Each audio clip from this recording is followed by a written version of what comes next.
बहुत समय पहले एक घने जंगल के पास एक शक्तिशाली राजा रहता था, जिसका नाम था राजा वीरेंद्र सिंह।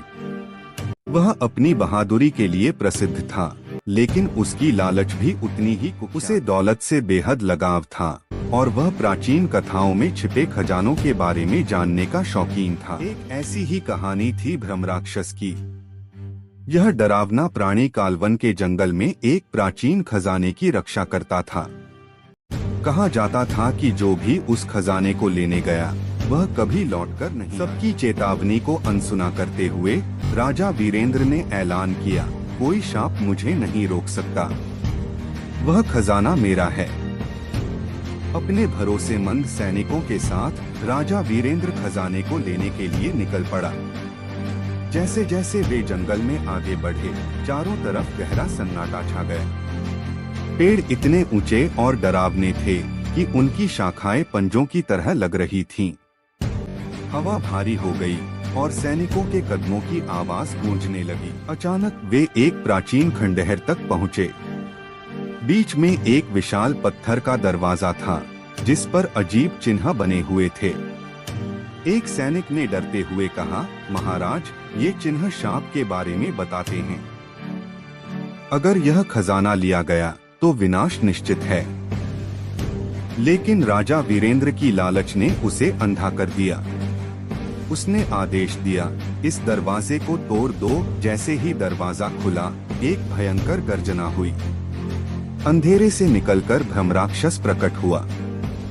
वह विशाल भयानक प्राणी था, जिसकी लाल जलती आंखें और नुकीले पंजे लोहे को भी चीर सकते थे। भ्रमराक्षस गर्जा, यहाँ से चले जाओ मूर्ख इंसान। लेकिन राजा लालच में अंधा होकर खजाने के कक्ष की ओर दौड़ पड़ा।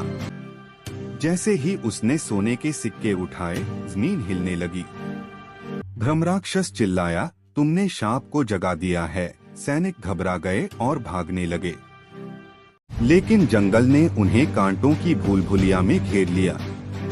एक-एक कर सैनिक गायब होने लगे। उनकी चीखें जंगल में गूंज उठीं। राजा वीरेंद्र अब अकेला खजाने को पकड़े हुए और गहराई में भागने लगा। उसके पीछे भ्रमराक्षस अपनी जलती हुई आंखों के साथ उसका पीछा कर रहा था। थककर चूर राजा वीरेंद्र एक चट्टान के किनारे आ पहुंचा। उसने चिल्लाकर पूछा, तुम इस खजाने की रक्षा क्यों कर रहे हो? भ्रमराक्षस हंस पड़ा। यह खजाना देवताओं का श्रापित धन है, उसने कहा। यह उस राज्य का था जो अपनी लालच के कारण नष्ट से अनंत काल तक इसलिए बचा रहा हूँ ताकि कोई और इंसान इसकी वजह से बर्बाद न हो। लेकिन वीरेंद्र नहीं माना।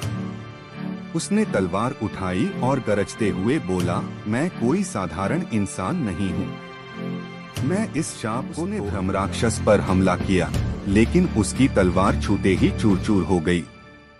अपनी हार मानते हुए राजा गिड़गिड़ाने लगा, इस खजाने को वापस ले लो, मेरी जान बख्श दो।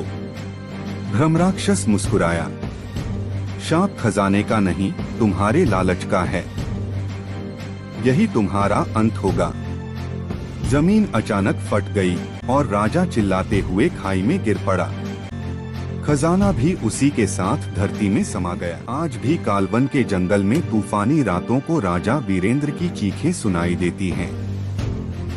भ्रमराक्षस अब भी खजाने की रक्षा करता है, अगली लालची आत्मा का इंतजार कर। राजा वीरेंद्र का राज्य उसके बिना धीरे धीरे बर्बाद हो गया। यह कहानी याद दिलाती है कि लालच का परिणाम हमेशा विनाश होता है। राजा वीरेंद्र और भ्रमराक्षस की कहानी एक चेतावनी है कि लालच के पीछे भागने का अंत केवल अंधकार है।